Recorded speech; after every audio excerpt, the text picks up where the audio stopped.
आदरणीय भक्तजनों, राधे राधे। आप सभी का हमारे YouTube चैनल पर बहुत बहुत स्वागत है।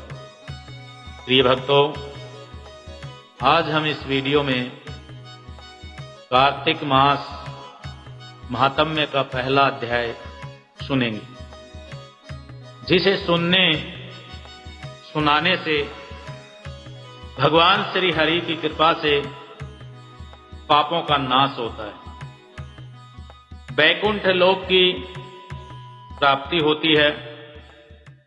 कथा महात्म्य सुनने के बाद यदि आप हमारे चैनल पर नए हैं तो कृपया हमारे चैनल को सब्सक्राइब करें, बेल आइकन को प्रेस करें ताकि हमारी वीडियो की नोटिफिकेशन सबसे पहले आप तक पहुंचे।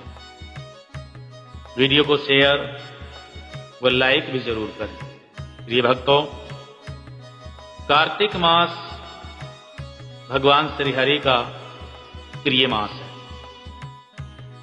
इस मास में किया गया थोड़ा सा जप तप व्रत दान मनुष्य को अनंत फल देने वाला होता है। प्रिय भक्तों, कार्तिक महात्म्य के अनुसार कार्तिक मास व्रत के 5 अंग होते हैं। प्रातः स्नान, तुलसी पूजन, हरि जागरण, कथाओं का स्वर्ण, दीपदान व उद्यापन। इन 5 अंगों का पालन करने पर कार्तिक मास व्रत का महाफल प्राप्त होता है। इसलिए आपकी श्रद्धा भक्ति के अनुसार मनुष्य को जो हो सके, जितना हो सके, इन नियमों को धारण करना चाहिए। आज हम इस वीडियो में कार्तिक मास महात्म्य का पहला अध्याय श्रवण करेंगे, जो कि इस प्रकार है। नैमिषारण्य तीर्थ में श्री सूत जी ने 88,000 शौनक आदि ऋषियों से कहा, अब मैं आपको कार्तिक मास की कथा विस्तार पूर्वक सुनाता हूं, जिसका स्मरण करने से मनुष्य के सभी पाप नष्ट हो जाते हैं और अंत समय में वैकुंठ धाम की प्राप्ति होती है। सूत जी ने कहा, श्री कृष्ण जी से अनुमति लेकर देवर्षि नारद के चले जाने के पश्चात सत्यभामा प्रसन्न होकर भगवान श्री कृष्ण जी से बोली, हे प्रभु, मैं धन्य हुई, मेरा जन्म सफल हुआ। मुझ जैसी त्रिलोक्य सुंदरी के जन्मदाता भी धन्य हैं,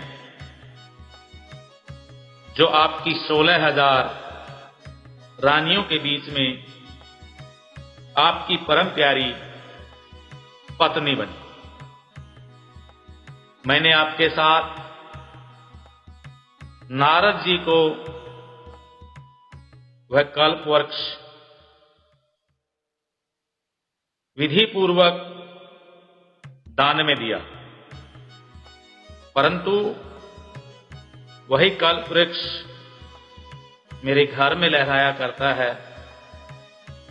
यह बात मृत्युलोक में किसी स्त्री को ज्ञात नहीं। हे त्रिलोकीनाथ, मैं आपसे कुछ पूछने की इच्छुक हूं। आप मुझे कृपया कार्तिक महात्म्य की कथा विस्तार पूर्वक सुनाई, जिसको सुनकर मेरा हित हो और जिसके करने से कल्प पर्यंत भी आप मुझसे विमुख ना हो। सूत जी ने आगे कहा, सत्यभामा के ऐसे वचन सुनकर श्री कृष्ण ने हंसते हुए सत्यभामा का हाथ पकड़ा और अपने सेवकों को वहीं रुकने के लिए कहकर अपनी पत्नी को कल्प वृक्ष के नीचे ले गई। फिर हंसकर बोले, हे प्रिय, 16,000 रानियों में से तुम मुझे प्राणों के समान प्यारी हो। तुम्हारे लिए मैंने इंद्र एवं देवताओं से विरोध किया था। हे कांते, जो बात तुमने मुझसे पूछी है उसे सुनो। एक दिन मैंने तुम्हारी इच्छा पूर्ति के लिए गरुड़ पर सवार होकर इंद्रलोक जाकर जब इंद्र से कल्प वर्ष मांगा और इंद्र द्वारा मना किए जाने पर इंद्र और गरुड़ में घोर संग्राम हुआ और गोलोक में भी गरुड़ जी ने गोयों से युद्ध किया। गरुड़ की चोंच की चोट से उनके कान एवं पूंछ कटकर गिरने लगे, जिससे 3 वस्तुएं उत्पन्न हुई। कान से तंबाकू, पूंछ से गोभी और रक्त से मेहंदी बनी। इन तीनों का प्रयोग करने वाले को मोक्ष नहीं मिलता। तब गायों ने भी क्रोधित होकर गरुड़ जी पर वार किया, जिससे उनके 3 पंख टूटकर गिर गए। इनके पहले पंख से नीलकंठ, दूसरे से मोर और तीसरे से चकवा चकवी उत्पन्न हुई। हे प्रिय, इन तीनों का दर्शन करने से ही शुभ फल की प्राप्ति हो जाती है। यह सुनकर सत्यभामा ने कहा, हे प्रभु, कृपा मुझे मेरे पूर्व जन्मों के विषय में बताइए कि मैंने पूर्व जन्म में कौन कौन से दान, व्रत व जप नहीं किए। मेरा स्वभाव कैसा था, मेरे जन्मदाता कौन थे और मुझे मृत्युलोक में जन्म क्यों लेना पड़ा। मैंने ऐसा कौन सा पुण्य कर्म किया था जिससे मैं आपकी अर्धांगिनी हुई। श्री कृष्ण जी ने कहा, हे प्रिय, अब मैं तुम्हारे द्वारा पूर्व जन्म में किए गए पुण्य कर्मों को विस्तार पूर्वक कहता हूं, उसे सुन। पूर्व समय में सतयुग के अंत में मायापुरी में अत्रि गोत्र में वेद वेदांत के ज्ञाता देव शर्मा नामक एक ब्राह्मण निवास करते थे। वे प्रतिदिन अतिथियों की सेवा, हवन और सूर्य भगवान का पूजन किया करते थे। वे सूर्य के समान तेजस्वी थे। वृद्धावस्था में उन्हें गुणवती नामक कन्या की प्राप्ति हुई। उस पुत्रहीन ब्राह्मण ने अपनी कन्या का विवाह अपने ही शिष्य चंद्र के साथ कर दिया। वह चंद्र को अपने पुत्र के समान मानता था और चंद्र भी उसे अपने पिता की भांति सम्मान देता था। एक दिन वे दोनों पुष्प समीधा लेने के लिए जंगल की ओर गए और जब वे हिमालय की तलहटी में भ्रमण कर रहे थे,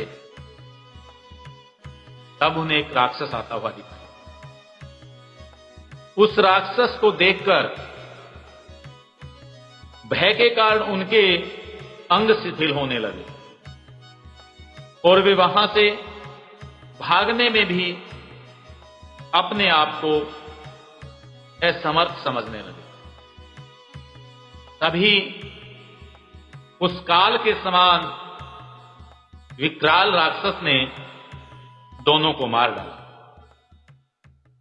क्योंकि वे धर्मात्मा थे, इसलिए मेरे पार्षद उन्हें बैकुंठ धाम में मेरे पास ही ले आए। उन दोनों द्वारा आजीवन सूर्य भगवान की पूजा किए जाने के कारण मैं दोनों पर अति प्रसन्न हुआ। गणेश जी, भगवान शिव जी, सूर्य व शक्ति, इन सब की पूजा करने वाले मनुष्य को स्वर्ग की प्राप्ति होती है। मैं एक होते हुए भी काल और कर्मों के भेद से 5 प्रकार का होता हूं। जैसे एक देवदत्त नाम का व्यक्ति पिता, भ्राता आदि नामों से पुकारा जाता है। जब वे दोनों विमान पर आरूढ़ होकर सूर्य के समान तेजस्वी, रूपवान, चंदन की माला को धारण किए हुए मेरे भवन में आए, तो वे दिव्य भोगों को भोगने लगे। आज की कथा को यही विराम देते हैं। अगले अध्यायों को सुनने के लिए बने रहें हमारे साथ। हमारे YouTube चैनल पर सभी भक्तों को जय श्री राम।